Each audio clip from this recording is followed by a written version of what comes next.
अस्सलाम वालेकुम। चैप्टर है हमारा डाइजेस्टिव सिस्टम। और अगर मैं आप लोगों से ये कहूँ कि डाइजेशन चैप्टर से सिर्फ 3-4 कंसेप्ट क्लियर कर लो तो एग्ज़ाम में आने वाले ज़्यादातर एमसीक्यूज़ आप कॉन्फिडेंटली सॉल्व कर सकते हो। अब यहाँ पर क्वेश्चन ये है कि वो कंसेप्ट हैं कौन कौन से, तो ये तो आप लोगों को वीडियो एंड तक देख कर ही पता चलेगा, क्योंकि मैं आप लोगों को बताती चली जाऊँगी कि कौन सा कंसेप्ट मोस्ट इंपॉर्टेंट है और कहाँ से ज़्यादा एमसीक्यूज़ आते हैं। तो यहाँ पर चलिए वीडियो स्टार्ट करते हैं, ठीक है ना, टाइम को वेस्ट नहीं करते। तो चलिए स्टार्ट करते हैं, लेकिन उससे पहले अगर आप लोग मेरे चैनल पर नए हो तो प्लीज़ चैनल को लाइक शेयर और आप लोगों ने सब्सक्राइब भी लाजमी करना है। तो सबसे पहले हम यहाँ पर समझते हैं कि डाइजेस्टिव सिस्टम। अब देखो भाई, वर्ड आ रहा है सिस्टम का। मैं हमेशा कहती हूँ कि जिस भी वर्ड के साथ सिस्टम का वर्ड आता है तो इट्स मीन उसमें कोई एक चीज़ वर्क नहीं कर रही थी अकेले में, उसमें हमारे पास यहाँ पर डिफरेंट कंपोनेंट मिलते हैं, तभी जाकर वो एक सिस्टम बनता है और एक फंक्शन परफॉर्म होता है। तो डाइजेस्टिव सिस्टम भी हमारे पास एक सिस्टम है और उसके अंदर डिफरेंट कंपोनेंट है।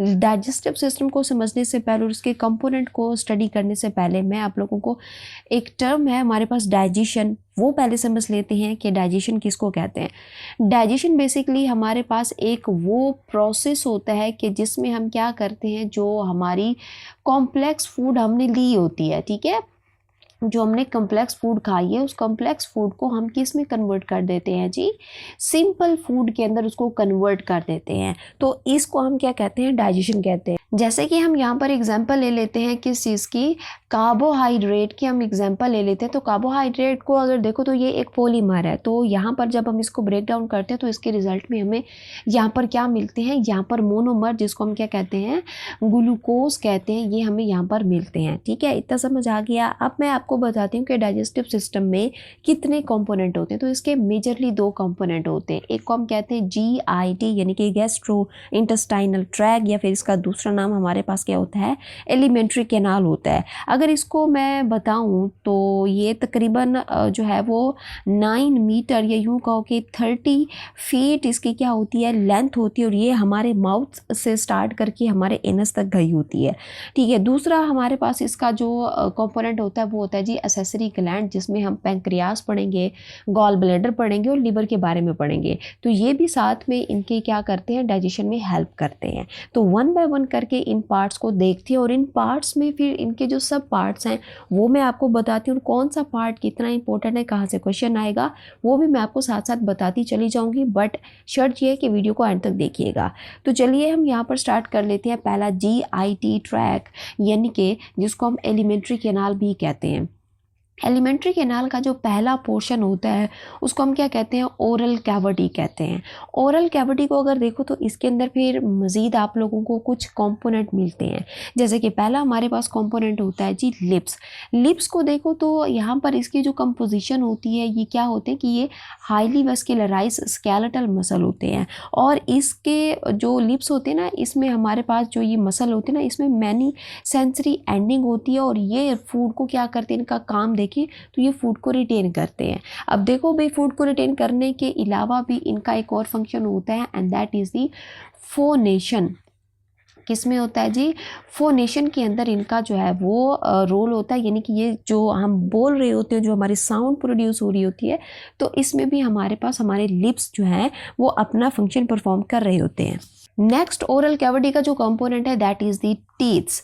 टीथ्स को देखो तो कितने टीथ होते हैं हमारे ओरल कैविटी में, 32 टीथ्स होते हैं, और इनकी अगर हम यहाँ पर नंबरिंग देख ले तो सबसे पहले आप लोगों को जो है वो सामने कैंची की तरह के 2 अपर और लोअर 2 आप लोगों को जो है वो सेट ऑफ इंसीजर मिलता है। फिर आप लोगों को किनारों पे, ठीक है ना, इंसीजर के साथ बिल्कुल किनारों पे केनाइन मिलते हैं, ये नुकीले दांत होते हैं। फिर आता है जी प्री मोलर एंड देन आता है जी मोलर। अब ये जो सारी की सारी आप लोग अरेंजमेंट देख रहे हो ना, इस अरेंजमेंट को हम क्या कहते हैं, डेंटिशन कहते हैं। ठीक है ना, और जिस जगह के ऊपर हमारे टीथ प्लेस होते हैं उसको हम क्या कहते हैं, टीथ सॉकेट उनको बोला जाता है। ठीक है, इतना समझ आ गई। अच्छा, नेक्स्ट हमारे पास होता है जी टंग। टंग को अगर हम यहाँ पर देखें तो ये एक मस्कुलर आर्गन है, ठीक है ना, यानी कि ये मसल से मिलके बना होता है और ये क्या होता है, वॉलेंटरी होता है, यानी कि ये इन आवर कंट्रोल होता है, ठीक है ना। और इसके अलावा जो हमारी टंग होती है उसके ऊपर आप लोगों को डॉटेड स्ट्रक्चर मिलते हैं जिसको हम क्या कहते हैं, पैपिले कहते हैं। अब मैं आप लोगों को यहाँ पर थोड़ा सा ड्रॉ करके भी दिखा देती हूँ। सपोज करो ये हमारी है जी ज़बान, ठीक है। अब ये जो ज़ुबान होती है ना, तो हमारी ज़बान के ऊपर ना सिर्फ एक तरह के रिसेप्टर नहीं होते जो टेस्ट को डिटेक्ट करते हैं।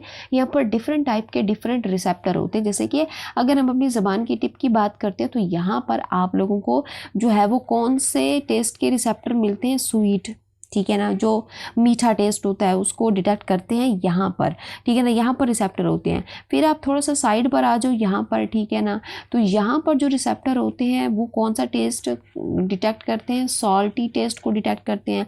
फिर इसके पीछे यहाँ पर अगर आप लोग आ जाओ तो यहाँ पर ये सावर टेस्ट को डिटेक्ट करते हैं। और यहाँ पर ये जो बेस आप लोग देख रहे हो, ठीक है ना, ज़बान की बेस पे, तो यहाँ पर आप लोगों को बिटर टेस्ट जो है वो फील होता है, ठीक है। इतना समझ आ गया आप लोगों को। नेक्स्ट बात करते हैं हम किस चीज़ की, पैलेट की। पैलेट हमारे पास क्या होता है, ये रूफ होती है हमारे माउथ की, और ये हमारे पास हमारे जो माउथ की रूफ होती है ना, इसके दो पोर्शन होते हैं। एक पोर्शन जो होता है उसको हम क्या कहते हैं, वो होता है जी हार्ड पैलेट, ठीक है।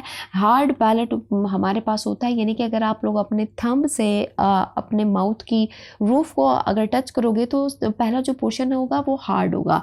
फिर उसके बाद थोड़ा सा आगे की तरफ चलो तो यहाँ पर ये हार्डनेस ख़त्म हो जाती है और फिर ये सॉफ्ट हो जाता है, तो इसलिए हम इसको क्या कहते हैं, सॉफ्ट पैलेट कहते हैं। फिर हमारे पास मोस्ट इम्पोर्टेंट डाइजेस्टिव सिस्टम में, ठीक है ना, जीआईटी ट्रैक में जो ओरल कैविटी हम पढ़ रहे हैं इसमें मोस्ट ऑफ इम्पोर्टेंट कंपोनेंट होता है हमारे पास सलाइवा। यहाँ से एमसीक्यूज आएगा, मैं बता रही हूँ। इस सलाइवा का आप लोगों ने कंसेप्ट रखना है, इससे एमसीक्यूज आएगा कि सलाइवा कहते किसको हैं, सलाइवा कैसे प्रोड्यूस होता है, सलाइवा की सिक्रीशन में क्या क्या चीज़ें होती हैं और वो चीज़ें किस किस चीज़ के ऊपर जाकर जो है वो अपना फंक्शन परफॉर्म करती हैं। तो ये चीज़ें आप लोगों ने याद रखनी है, यहाँ से एमसीक्यू आएगा, ये मोस्ट इंपॉर्टेंट बता रही हूँ आप लोगों को ये पॉइंट ओरल कैविटी में। अच्छा जी, सलाइवा क्या होता है, बेसिकली सलाइवा एक वाटरी सेक्रेशन होती है, ठीक है ना, और ये जो सेक्रेशन होती है ये निकलती है हमारी ओरल कैविटी में मौजूद 3 पेयर्स ऑफ ग्लैंड से, ठीक है ना। अब इन जो ग्लैंड्स होती हैं मैं आपको बताती हूँ उनकी लोकेशन क्या होती है और इनसे क्या क्या रिलीज़ होता है, पहले तो ये सुनिए।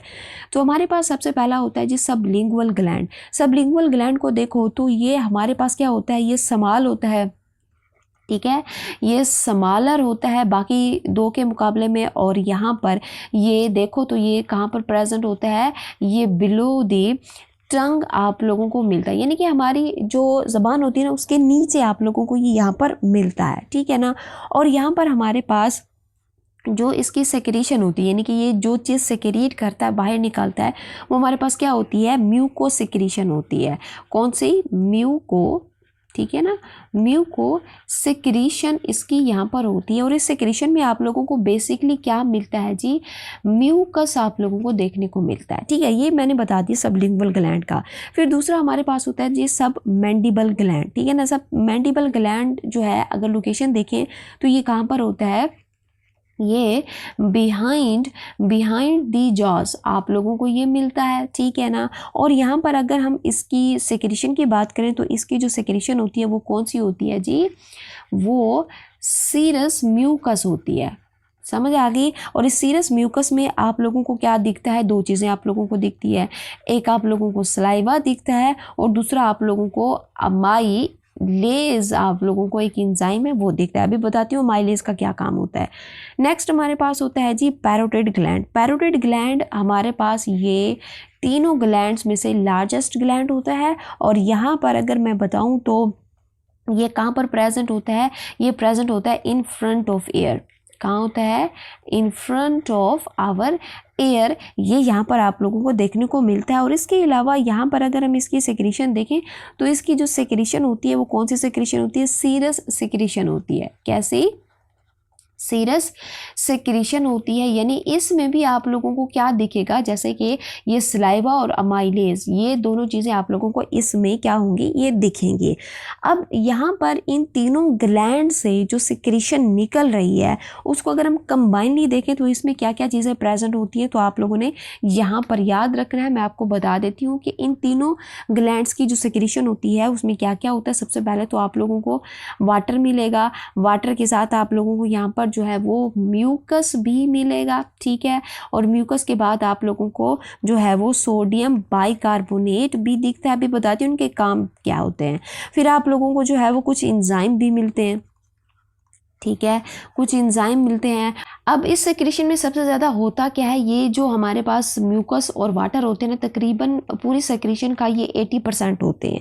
अच्छा, अब ये जो हमारे पास वाटर और म्यूकस होते हैं ना, इनका काम क्या होता है कि जो भी फूड हमने लिया है हमारी ओरल कैविटी में है, उस फूड को क्या करते हैं, ये लुब्रिकेट करते हैं सिंपली। अच्छा, फिर NaHCO3 यानी कि सोडियम बाइकार्बोनेट का काम क्या होता है कि ये जो हमारी pH होती है, ठीक है ना, उसको यहाँ पर ये क्या करते हैं, मेंटेन करते हैं। इसके अलावा अगर हम एंजाइम की बात करें तो एंजाइम इसमें हमारे पास कौन कौन से हो सकते हैं, जैसे कि हमारे पास लाइसोजाइम एंजाइम है, इसी तरह से हमारे पास सलाइवरी अमाइलेज, कौन सा है जी, सलाइवरी अमाइलेज एंजाइम होते हैं। इसका दूसरा नाम हमारे पास क्या होता है, टाइलन, इसका दूसरा नाम होता है। अच्छा, ये MCQ भी आ चुका है, ठीक है, कि हमारे पास सलाइवरी अमाइलेज का दूसरा नाम हमारे पास क्या होता है, डायरेक्टली उन्होंने पूछा हुआ है कि यहाँ पर उन्होंने क्या कहा है, टाइलन इसका दूसरा नाम होता है, ये आप लोगों ने याद रखना है।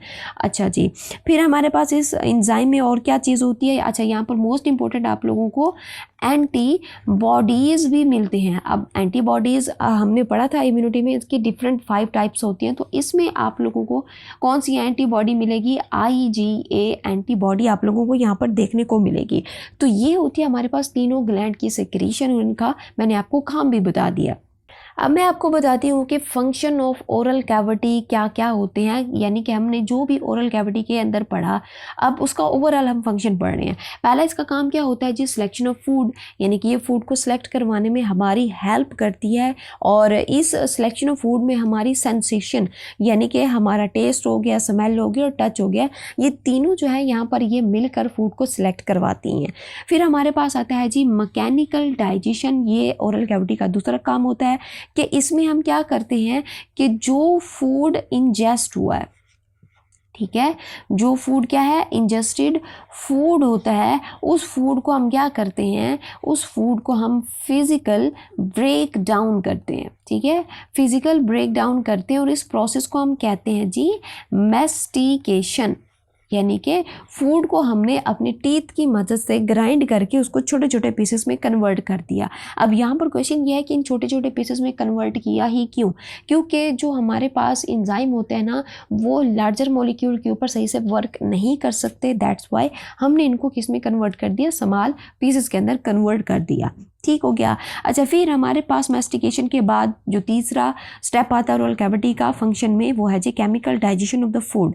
अब इस केमिकल डाइजेशन में हम क्या करते हैं कि जो च्यू फूड होती है, ठीक है, जो च्यू फूड होती है, इस च्यू फूड में हम क्या मिक्स कर देते हैं जी, सलाइवा मिक्स कर देते हैं। अब सलाइवा क्यों मिक्स किया, सलाइवा फूड को मॉइस्ट करेगा एक तो, और दूसरा अगर उस फूड में जर्म वगैरह होंगे तो उसको भी क्या कर देगा, किल कर देगा। और इस सलाइवा में जैसे कि हमने कहा कि क्या प्रेजेंट होता है, सलाइवरी अमाइलेज, ये इंजाइम प्रेजेंट होता है। तो ये इंजाइम क्या करता है कि जो बाइट हमने ली है, अगर उस बाइट में, उस फूड में, आपके फूड में क्या होगा, स्टार्च दिखे, ठीक है, तो वो स्टार्च को क्या कर देता है, कन्वर्ट कर देता है किस चीज़ में, माल्टोज के अंदर, ठीक है। तकरीबन 3 to 5% हमारे पास माल्टोज यहीं पर ही क्या हो जाता है, डाइजेस्ट हो जाता है। ये याद रखिएगा, यहाँ से MCQs आ सकता है कि हमारे माउथ में सलाइवरी अमाइलेज एंजाइम से क्या चीज़ डाइजेस्ट होती है और कितने % होती है, तो ये भी आप लोगों ने याद रखना है। अब जब ये हमारे पास ओरल कैविटी अपने फंक्शन को परफॉर्म कर देती है, तो हमारे पास फिर जो हमने बाइट लिया होता है, ये क्या बन जाता है, अब ये सॉलिड मैस बन जाता है। क्या बन जाता है जी, सॉलिड मैस बन जाता है। और उस सॉलिड मैस को फिर हम क्या कहते हैं, उसको हम कहते हैं जी बोलस। ठीक है, फिर बोलस को क्या किया जाता है, स्वेलो किया जाता है, और यहाँ पर जब ये स्वेलो हो जाता है तो इस प्रोसेस को हम क्या कहते हैं, डेग्लूटिशन। क्या कहते हैं अभी हम इसको, डेग्लूटिशन कहते हैं। तो ये था हमारे पास एक ओरल कैविटी का overall function and it's component. Hope कि आपको ये समझ आया होगा। अगर समझ आया है, do like, share, comment and do not forget to subscribe the channel. Next हमारे पास आता है जी फेरिंग्स। फेरिंग्स को देखो तो ये हमारे पास कहाँ होता है, ये हमारा जो माउथ होता है उसकी बिहाइंड प्रेजेंट होता है और एक कैविटी बना रहा होता है। अब फेरिंग्स की बात करें तो ये एक कॉमन पाथवे होता है for the food and the air. ठीक है ना। अब यहाँ पर हमारे पास क्या होता है कि इसमें आप लोगों को दो पाइप दिखेंगे। एक ये वाला पाइप है जिसको हम क्या कहते हैं, विंड पाइप इसको बोला जाता है। ठीक है, और ये वाला जो पाइप देख रहे हो ये है जी फूड पाइप। अब यहाँ पर हमारे पास जो बोलस ओरल कैविटी से आ रहा होता है, अब उसका यहाँ पर खतरा होता है कि वो विंड पाइप में ना चला जाए, और कभी कभी तो चला भी जाता है जिससे सांसें बंद होने लगती हैं और इंसान बड़ी मुश्किल में आ जाता है। तो इस चीज़ की प्रिवेंशन किस तरह से होगी फेरिंग्स में, यहाँ पर मैं आपको बताती हूँ। होता क्या है कि ये जो विंड पाइप होता है ना, विंड पाइप की ये जो ओपनिंग होती है, इस ओपनिंग को हम यहाँ पर कहते हैं जी क्या चीज़, ग्लॉटिस। क्या कहते हैं इसको, हम कहते हैं ग्लॉटिस। अब इस ग्लॉटिस के ऊपर एक और इस तरह का फ्लैप होता है जिसको हम क्या कहते हैं जी, एपीग्लॉटिस का इसको नाम दिया जाता है। अब होता क्या है कि सपोज कर लो कि ओरल कैविटी से क्या आ रहा होता है, बोलस आ रहा होता है। ठीक है ना, जो कि अब वॉलेंटरी हो गया।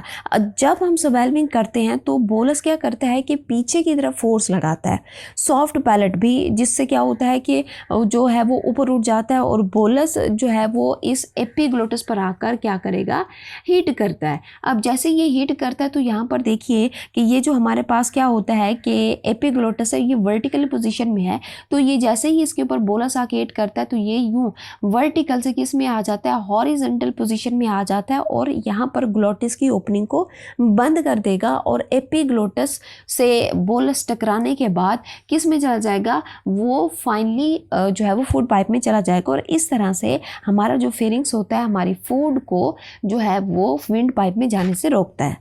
नेक्स्ट हमारे पास है जी ईसोफेगस। अगर मैं आप लोगों को ईसोफेगस के बारे में बताऊं तो ईसोफेगस हमारे पास क्या होता है, एक मस्कुलर पाइप होता है। ठीक है, हमारे पास क्या होता है, एक मस्कुलर पाइप होता है। और अगर मैं बताऊं तो जिस तरह से मैंने कहा कि मस्कुलर पाइप है तो इट्स मीन कि इस पे मसल प्रेजेंट होंगे, और मसल प्रेजेंट है तो ये कंट्रैक्शन और रिलैक्सेशन करवाते हैं। बात करते हैं कि ईसोफेगस कहाँ से स्टार्ट होता है और कहाँ पर एंड करता है। तो ये स्टार्ट होता है हमारे फेरिंग्स से।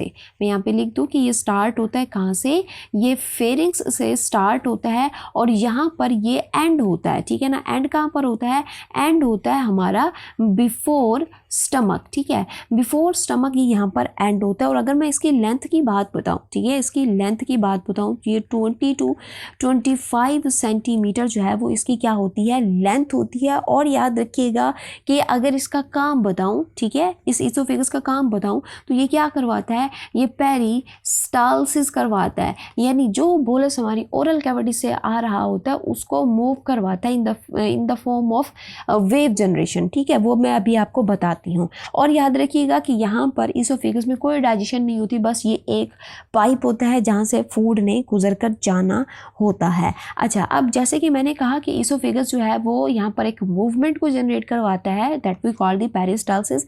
अब पेरिस्टालसिस कैसे होता है मैं आपको बताती हूँ। होता क्या है कि जो बोलस आ रहा होता है फेरिंग से वो इस पाइप में आएगा। यहाँ पर आप लोग देख भी रहे हो, वो इस पाइप में आ गए, जिस पाइप को हम कह रहे हैं जी ईसोफेगस। यहाँ पर मसल है तो ये कंट्रैक्शन और रिलैक्सेशन करेंगे, जिससे एक मूवमेंट जनरेट होगी, जिसको हम क्या कहते हैं, पेरिस्टालसिस कहते हैं। ठीक है ना। अब यहाँ पर देखिए कि हमारे पास जब जहाँ पर बोलस होता है, तो जहाँ पर बोलस होता है पीछे बोलस के जो मसल होते हैं ना वो क्या करते हैं, कंट्रैक्ट करेंगे, और आगे मसल क्या करेंगे, रिलैक्स करेंगे। ये बात याद रखिएगा, बोलस के पीछे मसल कंट्रैक्ट करेंगे जिससे उसको पुश मिलेगा, और आगे वाले बोलस से आगे वाले मसल रिलैक्स करेंगे ताकि उसको जाने का रास्ता मिले। तो इस तरह से हमारे पास क्या होगा कि एक वेव जनरेट हो जाएगी मसल की, और उस मसल की वेव जनरेशन से फिर क्या होगा कि बोलस जो है वो फाइनली हमारे पास मूव कर जाएगा, ठीक है ना, down to the stomach.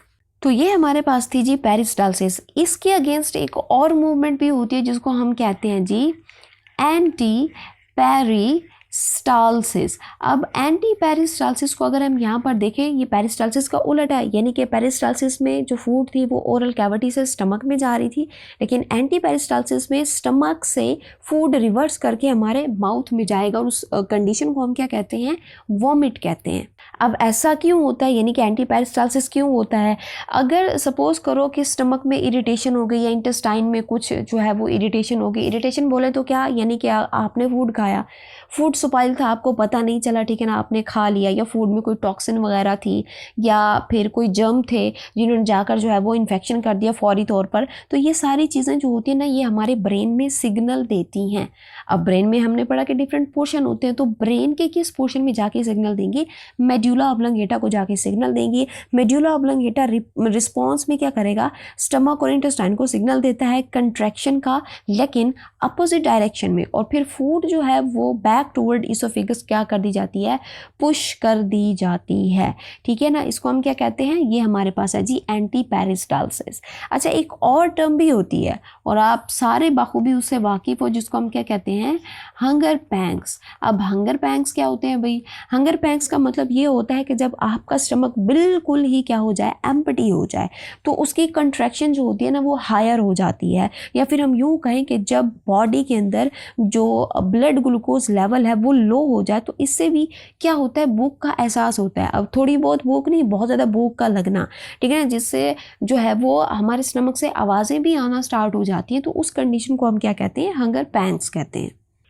Next हम यहाँ पर डिस्कस करते हैं हमारा डाइजेस्टिव सिस्टम का मोस्ट ऑफ इम्पोर्टेंट यहाँ पर component, that is the stomach. और याद रखिएगा, स्टमक का स्ट्रक्चर हो जाए, स्टमक की लेयर्स हो जाएं, या फिर इसके अंदर प्रेजेंट हो जी गैस्ट्रिक ग्लैंड और उनके सेल्स और उन सेल्स का काम, ये बहुत इंपॉर्टेंट है। मैं रिपीट कर रही हूँ कि स्टमक जो है ये बहुत इंपॉर्टेंट है, यहाँ से एमसीक्यूज आएगा ही आएगा, लिख लें।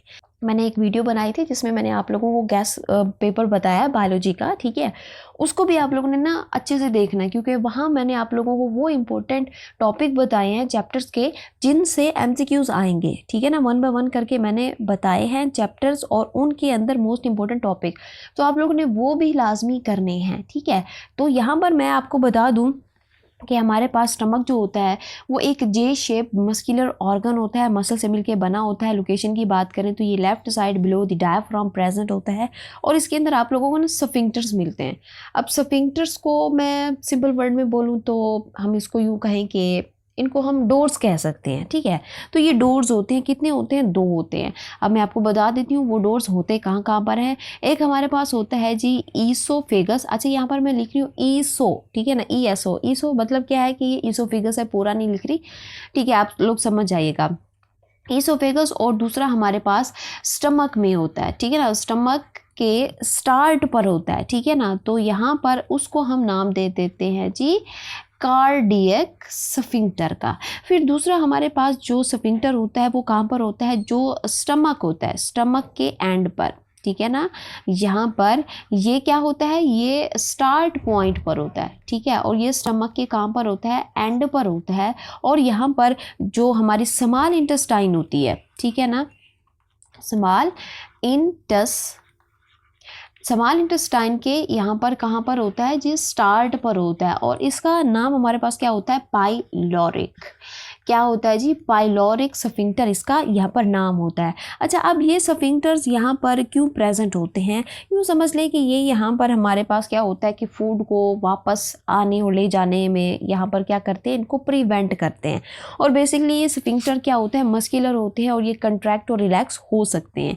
अब मैं आपको बताती हूँ जी पोर्शन ऑफ द स्टमक, ठीक है ना, कलर चेंज कर लेती हूँ मैं, ठीक है ना। यहाँ पर पोर्शन के बारे में बताऊँ तो यहाँ पर इसके डिफरेंट पोर्शन होते हैं, जैसे कि आप लोगों को ये वाला जो पोर्शन दिख रहा है इसको हम कहते हैं जी फंडस, ठीक है ना। फंडस के बाद आप लोगों को यहाँ पर ये दिख रहा है जी बॉडी। बॉडी के बाद आप लोगों को ये दिखेगा जी एंटरम, ठीक है।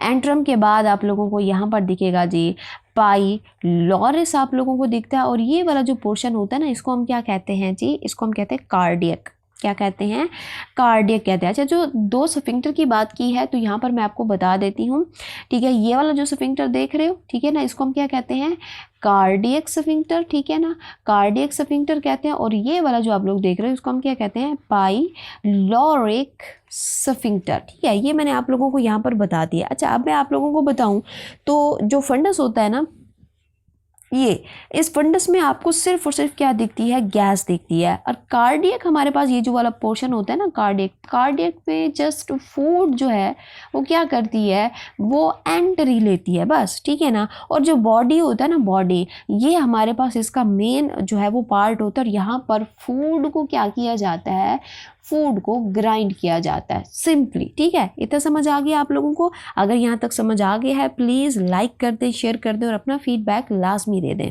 अब हम नेक्स्ट यहाँ पर डिस्कस करते हैं जी internal structure of the stomach. तो यहाँ पर देखिए हमारे पास यहाँ पर internal structure of the stomach में अगर सबसे पहले हम इसका क्रॉस सेक्शन करें यूँ इस तरह से लॉन्गिट्यूडिनल, ठीक है ना, अपर टू डाउन साइड, अगर हम इसका यहाँ पर क्या करें, जो है वो क्रॉस सेक्शन करें तो सबसे पहले हमें इसके अंदर क्या दिखते हैं, इसके अंदर ना फोल्ड्स दिखते हैं। क्या दिखते हैं भाई, फोल्ड्स में आपको जो है वो थोड़ा सा बना के दिखा देती हूँ, ठीक है। ये सपोज करो स्टमक है, तो स्टमक में इस तरह के ना आप लोगों को फोल्ड मिलते हैं। इन फोल्ड्स को हम क्या कहते हैं, रजी कहते हैं। अच्छा, ये रजी यहाँ पर क्यों प्रेजेंट होते हैं, ताकि यहाँ पर हमारा जो स्टमक है ना उसका सरफेस एरिया इंक्रीज करवा सके। अब जो स्टमक होता है ना, स्टमक की जो वॉल होती है ना, ये काफ़ी ज़्यादा थिक होती हैं और दूर से देखने पर लगता है कि ये एक सिंगल लेयर होगी, लेकिन ये कोई सिंगल लेयर नहीं होती। यहाँ पर आप लोगों को डिफरेंट टाइप्स की लेयर्स दिखती हैं और उनके डिफरेंट यहाँ पर काम होते हैं। तो वन बाय वन करके मैं आपको बताती हूँ। तो ये जो आप लोग वाइट कलर की लेयर देख रहे हो इसको हम कहते हैं क्या चीज़, म्यूकोजा लेयर। अब ये जो म्यूकोजा लेयर होती है ना, ये बेसिकली मोस्ट इनर लेयर होती है, याद रखिएगा। अच्छा, ये वाला जो पोर्शन बता रही हूँ ना, internal structure of the stomach, most important है।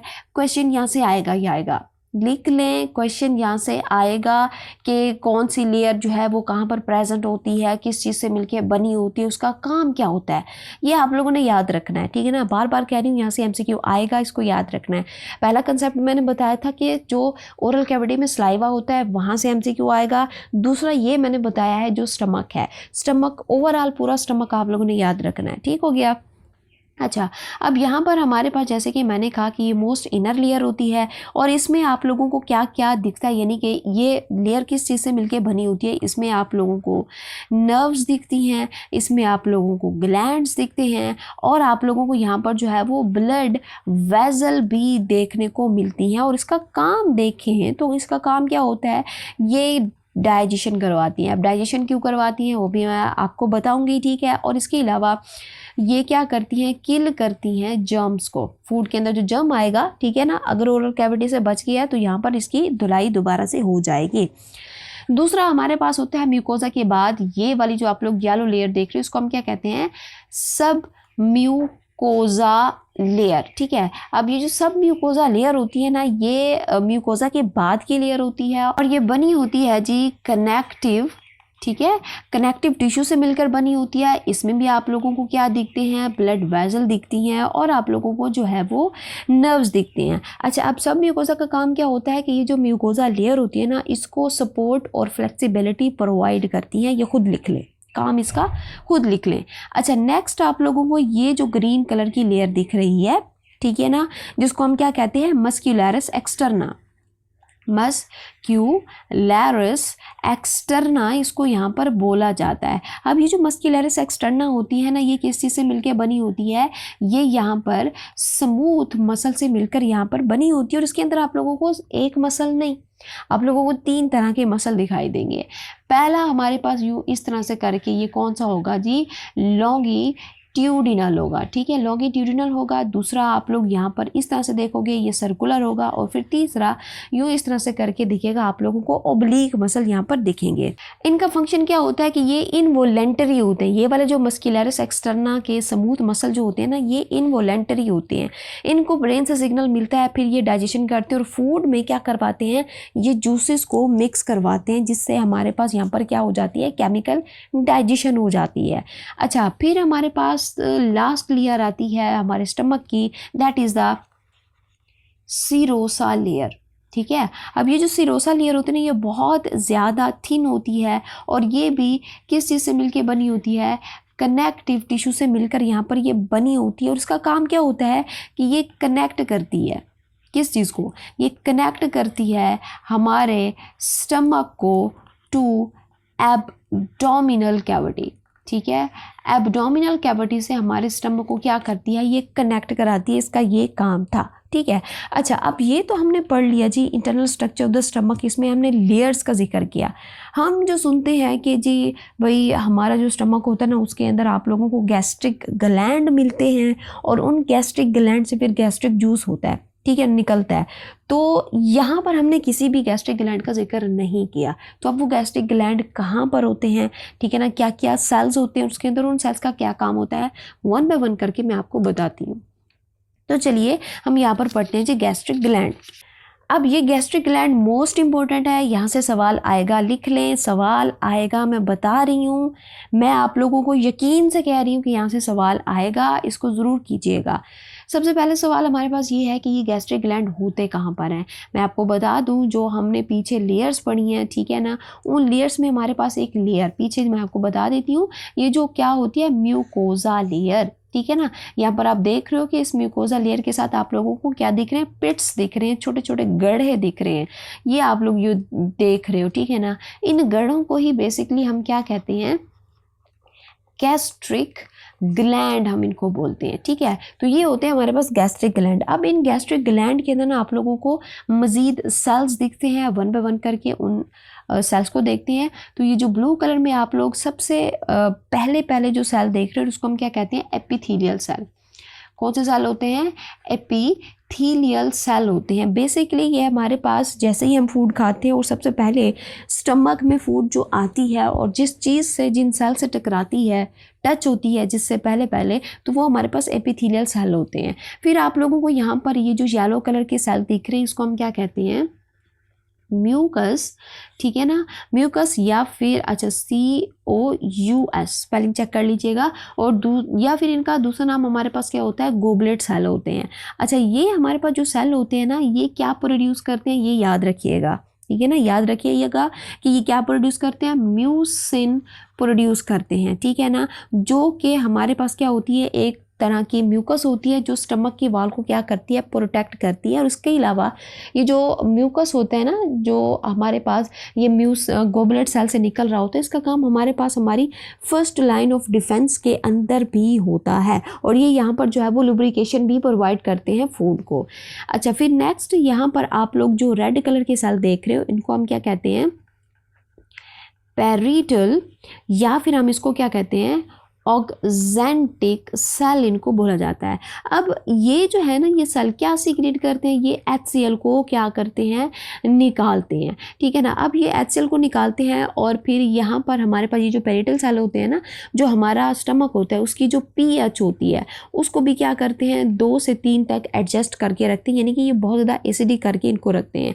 इसके अलावा इसका तीसरा काम होता है कि ये क्या करते हैं, एक्टिवेट करते हैं पेप्सिनोजन को, ठीक है ना। और इसका काम क्या होता है कि ये किल करते हैं किस चीज़ को, जर्म्स वगैरह को यहाँ पर ये किल करते हैं, ठीक है ना। ये मैंने आप लोगों को बता दिया। अब ये जो ग्रीन कलर के सेल आप लोग देख रहे हो तो इसको हम क्या कहते हैं, चीफ सेल, या फिर इसका दूसरा नाम हमारे पास क्या होता है, जाइमोजन सेल इनको हम बोलते हैं। अब ये सेक्रेट करते हैं क्या चीज़, एंजाइम, ठीक है ना। ये क्या करते हैं, एंजाइम को निकालते हैं, ठीक है ना। जैसे कि हमारे पास जो पेप्सिनोजन होता है, ठीक है ना, ये एक इनएक्टिव फॉर्म है एंजाइम की, ये एक्टिव फॉर्म में इसको क्या करते हैं, कन्वर्ट करते हैं।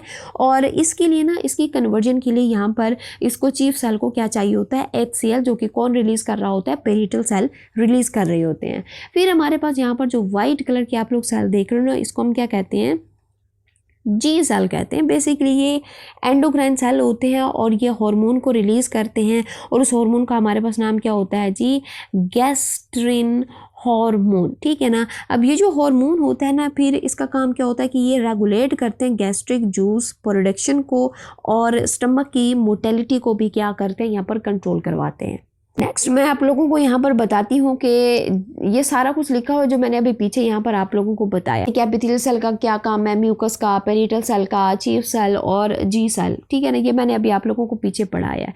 अब मैं आपको बताती हूँ कि जो भी हमने यहाँ पर गैस्ट्रिक ग्लैंड देखा और उनसे जितने भी हमने सेल पढ़े हैं उनसे क्या निकल रहा होता है, उनसे यहाँ पर जूस जो है वो यहाँ से प्रोड्यूस हो रहा होता है।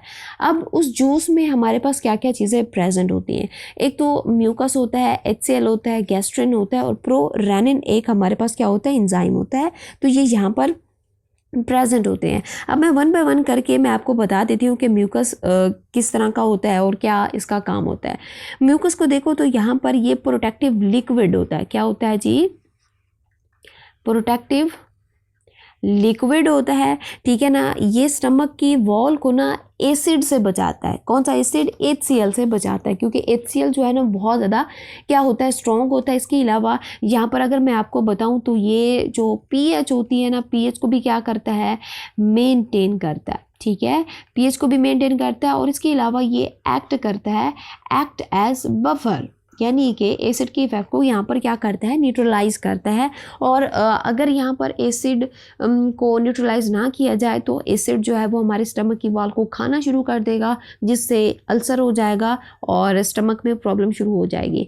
फिर बात करते हैं हम किस चीज़ की, HCl की। HCl क्योंकि एक स्ट्रॉन्ग एसिड होता है इसलिए ये क्या करता है, किल करता है यहाँ पर जर्म को। और इसके अलावा ये इनएक्टिव एंजाइम पेप्सिनोजन को पेप्सिन में कन्वर्ट करता है। तीसरा हमारे पास होता है जी गैस्ट्रिन। ये एक हार्मोन होता है। ये कब निकलता है, जब क्या होती है, अगर फूड में प्रोटीन है, ठीक है, तो ये प्रोटीन अगर फूड में हो तो ये तब निकलता है, लेकिन ये डायरेक्ट नहीं निकलता स्टमक में, पहले ये ब्लड में जाएगा फिर वहाँ से ये स्टमक में आएगा। नेक्स्ट हमारे पास है जी प्रोरेनिन। प्रोरेनिन को अगर हम यहाँ पर देखो तो ये इन्फेंट्स में होता है। क्यों? क्योंकि जो इन्फेंट्स होते हैं ना वो दूध पीते हैं और दूध में हमारे पास एक प्रोटीन होती है जिसको हम कहते हैं केसिनोजिन। क्या कहते हैं? केसिनोजिन। इस केसिनोजिन को बच्चे जो है वो डाइजेस्ट नहीं कर सकते, फिर प्रोरेनिन एंजाइम निकलता है। प्रोरेनिन इस केसिनोजिन को इनएक्टिव फॉर्म को किस में कन्वर्ट कर देता है, केसीन में कन्वर्ट कर देता है। फिर केसीन जो है ये जब कन्वर्ट हो जाएगी तो फिर इसको बच्चे जो हैं वो इजीली क्या करते हैं, डाइजेस्ट कर देते हैं। अब केसिनोजिन से केसीन जो है ये खुद ब खुद नहीं बनता, यहाँ पर एक एंजाइम होता है रेनिन, वो आकर काम करेगा और यहाँ पर फिर ये इसकी कन्वर्जन हो जाएगी। अब बात करते हैं जी फंक्शन ऑफ स्टमक पे। तो जो हमारे पास फंक्शन ऑफ स्टमक में पहला काम इसका क्या होता है, स्टोरेज क्या होता है। भाई देखो, लोग कहते हैं कि यहाँ पर जो हमारा स्टमक होता है ना उसमें डाइजेशन होती है। भाई डाइजेशन होती है, लेकिन यहाँ पर हमारे पास लिमिटेड होती है। मेन काम इसका क्या होता है, स्टोरेज का होता है। अगर स्टोरेज का काम ना होता तो जो फूड हमने खाया है वो फ़ौरन से ही क्या हो जाता, डाइजेस्ट हो जाता और फिर दोबारा हमारे हाथ में जो है एक निवाला हमारे स्टमक से नीचे गया नहीं, हमें दूसरा निवाला खाने की जरूरत पड़ जाती। तो यहाँ पर इसका काम क्या होता है, स्टोरेज का होता है। फिर ये क्या कराता है, मिक्सिंग एंड ग्राइंडिंग कराता है। किसके साथ? फूड को गैस्ट्रिक जूस के साथ मिक्स कराता है, ठीक है ना। और फिर यहाँ पर जब ये सब कुछ हो जाता है तो इसकी क्या हो जाती है, डाइजेशन हो जाती है। नेक्स्ट हम यहाँ पर डिस्कस करते हैं जी इंटेस्टाइन को। देखो भाई, हमारी बॉडी के अंदर दो तरह की इंटेस्टाइन होती है। एक को हम कहते हैं जी small intestine and the second one is the large intestine. तो वन बाय वन करके इनको देख लेते हैं। तो स्मॉल इंटेस्टाइन की बात करें तो ये लॉन्गेस्ट पार्ट होता है हमारी एलिमेंट्री कैनाल का, और ये स्टार्ट करता है आफ्टर स्टमक और एंड होता है हमारे पास बिफोर, ठीक है, बिफोर लार्ज इंटेस्टाइन, LI यानी कि लार्ज इंटेस्टाइन। डायमीटर की बात करें तो इसकी जो विड्थ होती है वो 2 से 3 सेंटीमीटर तक होती है, ठीक है ना। और लेंथ की बात करें 6 से 7 मीटर इसकी लेंथ होती है। ये क्वेश्चन आ सकता है, लेंथ का क्वेश्चन आ सकता है, ठीक है ना। और इसके पार्ट्स की बात करें तो इसके 3 पार्ट होते हैं, डोडिनम, जियोजिनम एंड इलियम, ठीक है ना। और अगर हम यहाँ पर इसका ओवरऑल फंक्शन देखें तो ये digestion of all kind of food, इसके अलावा डाइजेशन करवाते हैं, डाइजेशन के अलावा एब्जॉर्प्शन भी करवाती है फूड को, किस में, ब्लड के अंदर और लिम्फ के अंदर। अब यहाँ पर हम स्ट्रक्चर की बात करते हैं, लेकिन यहाँ पर समझो कि स्मॉल इंटेस्टाइन और स्टमक के दरमियान में जो ओपनिंग हमने पढ़ी थी, जो डोर हमने पढ़ा था, उसका नाम क्या था हमारे पास, पाइलोरिक स्फिंक्टर था, ठीक है ना, यही था ना हमारे पास इसका नाम। अब क्या होता है कि जो फूड ओरल कैविटी से आया था किस फॉर्म में आया था, बोलस की फॉर्म में जाएगा, और जब वो स्टमक में आएगा ना यहाँ पर बोलस, तो स्टमक में आने के बाद यहाँ पर उसके साथ जो है वो जूसेस को मिक्स कर दिया जाएगा, जिससे पहले वो सॉलिड था, फिर वो क्या बन जाएगा, वो बन जाएगा सेमी सॉलिड, ठीक है। स्टमक में वो क्या बन जाएगा, सेमी सॉलिड बन जाएगा, और जब ये सेमी सॉलिड बन जाएगा तो इसको हम क्या कहेंगे, इसको हम कहेंगे काइम, ठीक है ना। तो यहाँ पर हमारे पास काइम में क्या होता है कि जो फूड होते हैं ना वो पार्शली डाइजेस्ट फूड बन जाती है, और ये काइम जो है ये एसिडिक होता है, क्योंकि स्टमक के अंदर क्या था, एसिड था, HCl, यहाँ पर इसकी मिक्सिंग हो जाएगी तो ये जो है वो एसिडिक हो जाएगा। फिर काइम क्या करता है कि जब इसमें सब कुछ मिक्स हो जाता है तो फिर ये यहाँ पर किस में कन्वर्ट हो जाता है, काइम से फिर ये काइल में कन्वर्ट हो जाता है, जिसमें आप लोगों को जो है वो फैट्स दिखते हैं, और ये बेसिकली हमारे पास मिल्की लिक्विड होता है। इसके अलावा इस काइल में जो है वो लिम्फ भी दिखते हैं। फिर ये काइल हमारे इंटेस्टाइन की विलाई से लिम्फेटिक सिस्टम और इससे फिर हमारी ब्लड स्ट्रीम का क्या बन जाता है, पार्ट बन जाता है। अब मैं वन बाय वन करके स्मॉल इंटेस्टाइन के जो पार्ट्स हैं उनको हम यहाँ पर डिस्कस करते हैं। तो पहला हमारे पास जो इसका पार्ट होता है दैट इज़ द डोडिनम, जो कि स्मॉलेस्ट पार्ट होता है, सी शेप का होता है, 20 से 25 सेंटीमीटर इसकी लेंथ होती है, और ये मैक्सिमम डाइजेशन को क्या करता है, आकर करता है। अब यहाँ पर देखो कि ये जो है ना, ये जो हमारा स्टमक एंड होता है, बिल्कुल ये देखो, ये हमारा स्टमक है, ठीक है ना, और यहाँ पर ये जो सी शेप वाला आप लोग स्ट्रक्चर देख रहे हो इसको हम क्या कहते हैं, डोडिनम कहते हैं।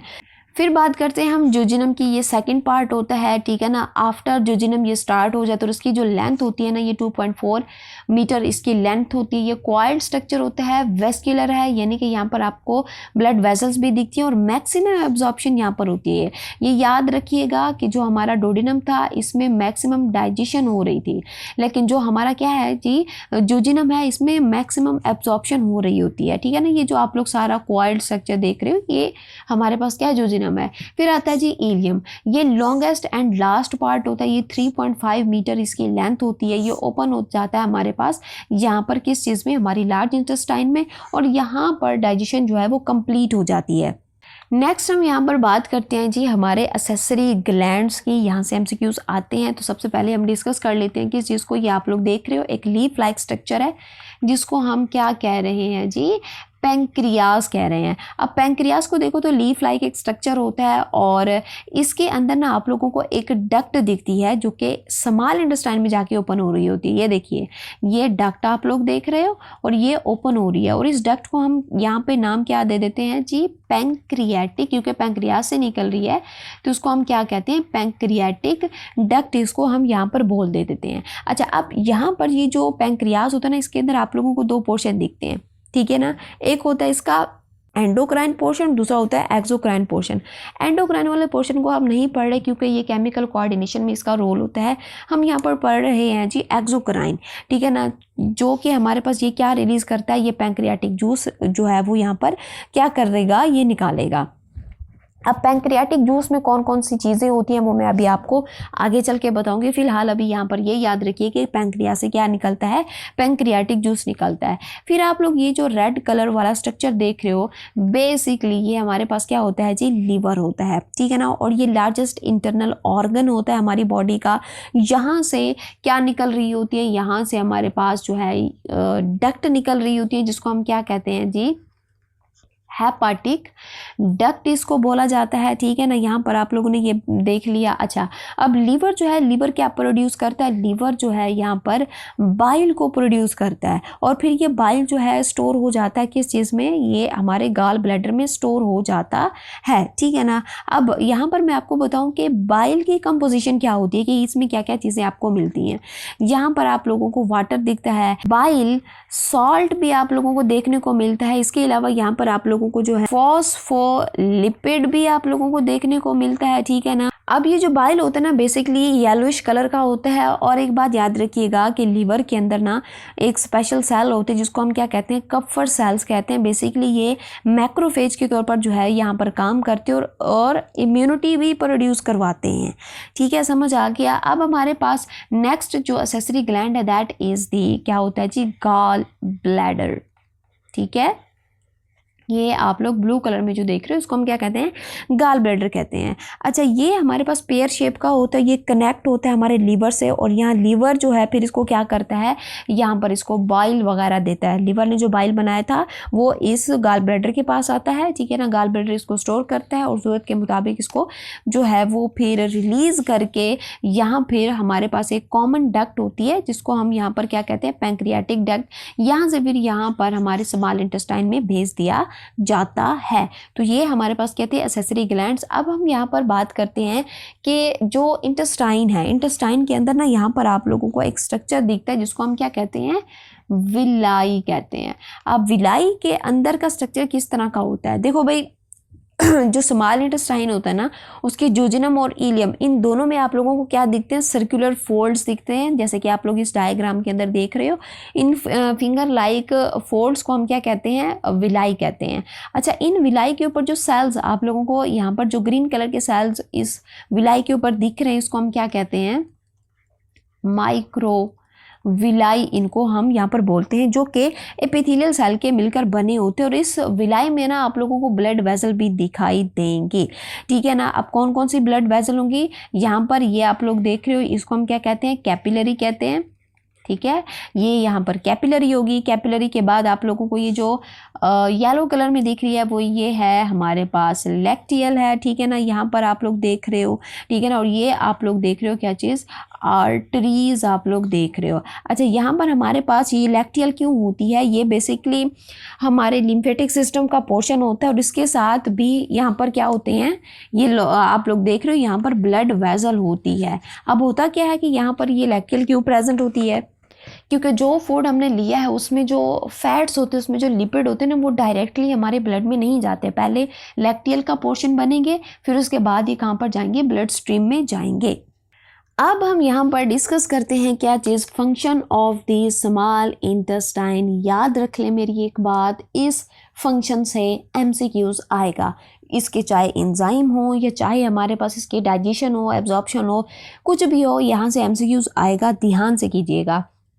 अब जो हमारे पास स्मॉल इंटेस्टाइन होता है ना, इसके दो मेन फंक्शन होते हैं, पहला डाइजेशन, दूसरा एब्जॉर्प्शन। अब जो डाइजेशन होती है ये हार्मोन और एंजाइम के थ्रू होती है, और ये हार्मोन और एंजाइम स्मॉल इंटेस्टाइन के डिफरेंट पोर्शन से आते हैं और मुख्तलिफ कंपोनेंट के ऊपर काम करते हैं, ये बात याद रखिएगा। तो यहाँ पर सबसे पहले हम एंजाइम की बात कर लेते हैं कि एंजाइम कहाँ कहाँ से आएंगे। अब एंजाइम ऑफ स्मॉल इंटेस्टाइन यानी कि वो एंजाइम जो स्मॉल इंटेस्टाइन के खुद के एंजाइम होते हैं, जैसे कि हमारे पास पहला एंजाइम क्या है जी, डायसक्राइडेज। ये एक्ट करता है किस चीज़ के ऊपर, माल्टोज के ऊपर, यानी कि ये किसके ऊपर एक्ट करता है, हमारे पास जो हमारी ओलिगोसैकेराइड होती है, ओलिगोसैकेराइड में मोस्ट इंपॉर्टेंट डाइसैकेराइड। तो ये उसको कन्वर्ट कर देता है किस चीज़ में, ग्लूकोज में। जैसे कि हम एग्जांपल ले लेते हैं किस चीज़ की, जैसे कि हमने कहा कि यहाँ पर माल्टोज को कन्वर्ट कर दिया जाता है ग्लूकोज में। अब इस माल्टोज को कन्वर्ट करने वाला जो एंजाइम होगा वो हमारे पास क्या होगा, माल्टेज होगा, ठीक है ना। और हमारे पास दूसरे होते हैं जी पेप्टिडेज। पेप्टिडेज नाम से सुना सुना लग रहा है, यानी कि ये पेप्टाइड्स है। पेप्टाइड कहाँ पर होते हैं, पेप्टाइड बॉन्ड हमारे पास प्रोटीन में होते हैं। तो ये एक्ट करेगा कहाँ पे, प्रोटीन पे एक्ट करेगा, और इसको कन्वर्ट कर देगा किस चीज़ में, अमाइनो एसिड में, यानी कि छोटे छोटे पोर्शन में इसको कन्वर्ट कर देगा। फिर हमारे पास होता है जी एंटीरोकाइनेज। ये क्या करता है कि एक एंजाइम होता है ट्रिप्सिनोजेन, ये इनएक्टिव होता है, इसको एक्टिव फॉर्म यानी कि ट्रिप्सिन के अंदर कन्वर्ट कर देता है, ठीक है। ये हमारे पास क्या हो गया, स्मॉल इंटेस्टाइन के एंजाइम हो गए जो कि इन चीज़ों के ऊपर काम करते हैं। फिर हम बात करते हैं क्या चीज़, हार्मोन ऑफ स्मॉल इंटेस्टाइन की। अब जो स्मॉल इंटेस्टाइन का अपना हार्मोन जो वो निकालती है, that is the secretin hormone. अच्छा, ये जो हार्मोन होता है ना, ये खुद स्मॉल इंटेस्टाइन से निकलता है और पैंक्रियाटिक जूस को क्या करता है, निकालता है। जब फूड स्टमक से आता है तो वो एसिडिक होता है, और जब स्मॉल इंटेस्टाइन को टच करता है तो सिग्नल जाता है स्मॉल इंटेस्टाइन को, और वो हार्मोन सेक्रेटिन को सिग्नल देती है। फिर ये हार्मोन पैंक्रियाटिक जूस निकालेगा, जिसमें हमारे पास क्या होता है जी, HCO3 नेगेटिव यानी कि बाइकार्बोनेट होता है, जो कि फूड के एसिडिक इफेक्ट को ख़त्म ख़त्म करता है, क्योंकि जो एंजाइम स्मॉल इंटेस्टाइन में होते हैं, ये जो अभी हमने पढ़े सारे के सारे एंजाइम हमने पढ़े, ठीक है ना, ये एसिडिक पीएच पर काम नहीं कर सकते, तभी ये हार्मोन इसके इफ़ेक्ट को ख़त्म करता है ताकि एंजाइम अच्छे से वर्क कर सके। तो ये स्मॉल इंटेस्टाइन के हार्मोन थे और उनका मोड ऑफ एक्शन बताया कि वो किस किस चीज़ पर जाकर एक्ट करेंगे, और हार्मोन का भी बताया कि ये क्या काम करेगा।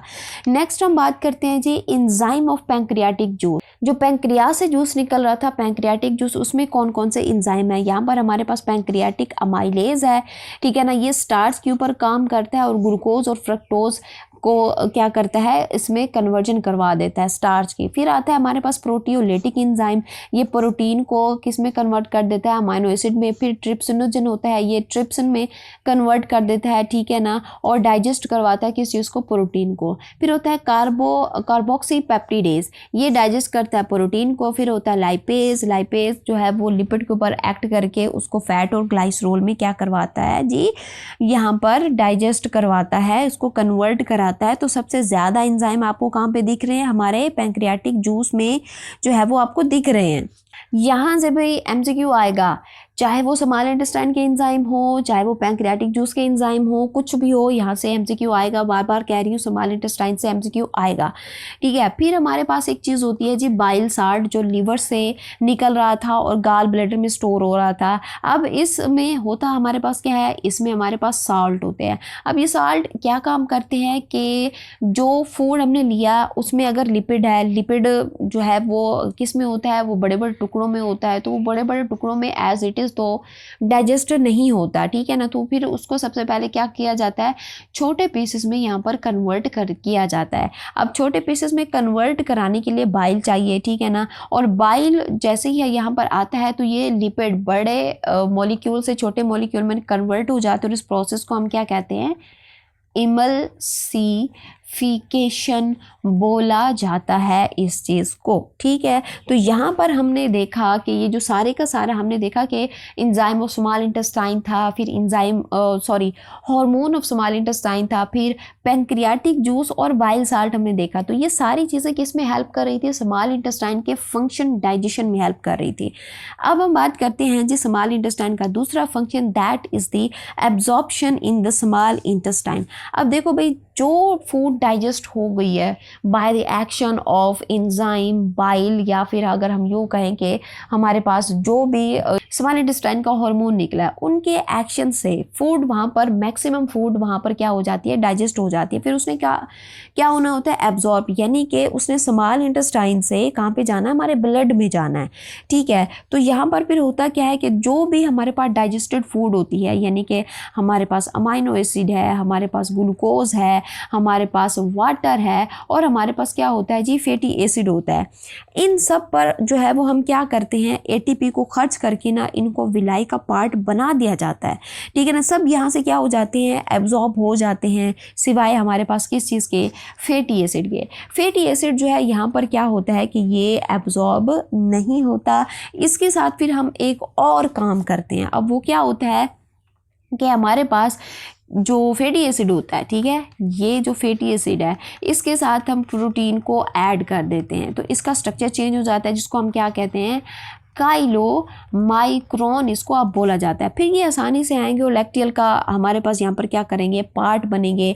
इस लैक्टियल से यहाँ पर फिर क्या निकली होती है, ब्लड वेसल, जो कि मैंने अभी आप लोगों को विलाई वाले स्ट्रक्चर में पढ़ाई, ठीक है ना, जो कि हमारे पास क्या होगी, जो हार्ट में जाएगी, वहाँ से फिर ये ब्लड जो है वो पूरी बॉडी को क्या कर दिया जाएगा, प्रोवाइड कर दिया जाएगा। तो यूँ इस तरह से फैटी एसिड को गुजारा जाता है। नेक्स्ट हम यहाँ पर डिस्कस करते हैं जी लार्ज इंटेस्टाइन को। देखो भाई, जो लार्ज इंटेस्टाइन होती है ना, ठीक है ना, जहाँ पर हमारे पास हमारी जो स्मॉल इंटेस्टाइन जो होती है वो एंड हो रही होती है, तो हमारा जो लार्ज इंटेस्टाइन होता है ना, ये ओपन हो रहा होता है, और ये हमारे पास ओपन होता है एक बैग लाइक स्ट्रक्चर में। ये आप लोग देख रहे हो, एक बैग लाइक स्ट्रक्चर देख रहे हो। इस बैग लाइक स्ट्रक्चर को हम क्या कह रहे हैं, जिस सीकम कह रहे हैं, क्या कह रहे हैं जी, सीकम इसको हम यहाँ पर बोल रहे हैं। और ये जो लार्ज इंटेस्टाइन होते हैं ना, ये शॉर्टर होती है देन दी स्मॉल इंटेस्टाइन। अब इसके अंदर आप लोगों को डिफरेंट पोर्शन दिखते हैं, मैं आपको वन बाय वन करके बता देती हूँ। लेकिन हम यहाँ पर लार्ज इंटेस्टाइन के पोर्शन को पढ़ें तो प्लीज़ आप लोगों से रिक्वेस्ट है, यहाँ तक पहुँच के हो, आप लोगों का कंसेप्ट क्लियर हो गया है तो वीडियो को लाइक शेयर और अपना अच्छा सा फीडबैक भी लाजमी दे दीजिएगा। अच्छा जी, तो हमारे पास पोर्शन में पहला जो इसका पोर्शन होता है दैट इज़ द सीकम। ये जो आप लोग देख रहे हो ये वाला सोवेलन पोर्शन सीकम कहते हैं। ये स्टार्ट होता है इलियम के बाद, ठीक है ना। ये थोड़ा सा सोवेलन होता है और उसके साथ ना छोटा सा आप लोगों को ये वाला स्ट्रक्चर दिख रहा है, फिंगर लाइक स्ट्रक्चर, जिसको हम क्या कहते हैं यहाँ पर, वर्मी फॉर्म अपेंडिक्स इसको कहते हैं। क्या कहते हैं? वर्मी फॉर्म अपेंडिक्स कहा जाता है। फिर आता है हमारे पास जी कोलोन। कोलोन जो होता है ना, ये पूरे लार्ज इंटेस्टाइन में जो जितने भी इसके पोर्शन है ना, उन सब में ये लार्जेस्ट पोर्शन होता है और इसके 4 पार्ट होते हैं। ये पहला आप लोग जो पार्ट देख रहे हो ना, यूँ इस तरह से, इसको हम क्या कहते हैं? असेंडिंग, ठीक है ना। असेंडिंग कोलोन होता है, ठीक है ना। फिर आप लोग ये वाला जो देख रहे हो इसको हम क्या कहते हैं? इसको हम कहते हैं ट्रांसवर्स कोलोन होता है। फिर आप लोग ये वाला जो देख रहे हो ये हमारे पास डिसेंडिंग होता है, ठीक है, डिसेंडिंग कोलोन। और ये वाला जो थोड़ा सा टिल्ट करके आप लोग देख रहे हो तो इसको हम क्या कहते हैं? सिग्मॉइड कोलोन आप लोग यहाँ पर देख रहे हो। फिर इसके बाद लास्ट पोर्शन, ये वाला जो पोर्शन आपको दिख रहा है इसको हम क्या कहते हैं? लार्ज इंटेस्टाइन का ये होता है जी रेक्टम होता है, ठीक है ना। ये स्वेलन पोर्शन होता है और यहाँ पर क्या होता है कि अनडाइजेस्टेड फूड टेम्परेरी स्टोर की जाती हैं। अब मैं आपको बताती हूँ कि लार्ज इंटेस्टाइन का फंक्शन। देखो भाई, लार्ज इंटेस्टाइन में यहाँ पर इसका जो पहला फंक्शन होता है वो होता है जी एब्जॉर्प्शन। एब्जॉर्प्शन में हमारे पास यहाँ पर क्या होता है कि जो ज़्यादातर एब्जॉर्प्शन होती है ना, वो कहाँ पर हो जाती है? वो कोलोन में हो जाती है, क्योंकि ये लार्जेस्ट पार्ट होता है ना, ठीक है ना। तो यहाँ पर जो है वो सबसे ज़्यादा एब्जॉर्प्शन हो जाती है। और एब्जॉर्प्शन किस चीज़ की होती है? वाटर की होती है। देखो भाई, इससे पहले एब्जॉर्प्शन, इफेक्टिव एब्जॉर्प्शन हो चुकी थी हमारे पास हमारे स्मॉल इंटेस्टाइन में, ठीक है ना। उसका जो जोजिनम पार्ट था वहाँ पर इफेक्टिव एब्जॉर्प्शन हो जाती है, लेकिन थोड़ा बहुत जो बच जाता है ना, वो फिर लार्ज इंटेस्टाइन उस कमी को पूरा कर देता है। जैसे कि अगर वाटर जो था वो फूड में अगर एब्जॉर्ब नहीं हुआ, रह गया है, तो यहाँ पर ये जो हमारे पास क्या होता है? कोलोन होता है ना लार्ज इंटेस्टाइन का, ये फिर उसको क्या कर देता है? उसको एब्जॉर्ब कर देता है। अच्छा, फिर मैं अगर आप लोगों को बताऊँ तो लार्ज इंटेस्टाइन में ना एक बैक्टीरिया होता है जिसको हम क्या कहते हैं? E coli bacteria. अब ये क्या करता है कि ये अमाइनो एसिड और विटामिन के को बनाता है, जो कि बहुत ज़रूरी होते हैं हमारे पास हमारे ब्लड की कोआगुलेशन के लिए। अच्छा, ये हमारे पास क्या था जी? कोलोन था। कोलोन के बाद हमारे पास पार्ट आता है जी किस चीज़ का? रेक्टम का। अब जब सब कुछ यहाँ पर क्या हो जाता है? यहाँ पर एब्जॉर्ब हो जाता है। कोलोन में एब्जॉर्ब होने के बाद फिर जब रेक्टम की बारी आती है तो यहाँ पर अनडाइजेस्टेड वेस्ट होता है, जिसको हम क्या कहते हैं? फीसिस कहते हैं, ठीक है। अब यहाँ पर रेक्टम जो होता है ना, रेक्टम में यहाँ पर आप लोगों को 2 स्फिंक्टर मिलते हैं। जब रेक्टम फुल हो जाता है तो यहाँ पर रिसेप्टर होते हैं जो स्ट्रेच होते हैं। ये जो हमारे पास हमारा रेक्टम है ना, रेक्टम में यहाँ पर आपको क्या दिखते हैं? रिसेप्टर मिलते हैं, ठीक है ना। जैसे फुल होता है तो ये स्ट्रेच होते हैं, सिग्नल ब्रेन को जाता है, ब्रेन वापस सिग्नल जो है वो स्फिंक्टर को देता है किस चीज़ का? डेफिकेशन का, ठीक है ना। तो यहाँ पर इस तरह से जो है वो स्फिंक्टर के थ्रू और रिसेप्टर के थ्रू क्या होती है जी? यहाँ पर डेफिकेशन होती है, ठीक है ना। तो यहाँ पर हमने जो है वो ये सारा पढ़ लिया है। लार्ज इंटेस्टाइन भी मैंने आप लोगों को पढ़ा दिया है। अब आप लोगों को पता चल गया होगा कि इस चैप्टर के अंदर मोस्ट इंपॉर्टेंट कंसेप्ट कौन से थे, कहाँ से एमसीक्यूज आएंगे, ठीक है ना। और इनको आप लोगों ने किस तरह से जो है वो याद रखना है। तो मिलते हैं नेक्स्ट वीडियो में। अपना ख्याल रखिए। अल्लाह हाफिज़।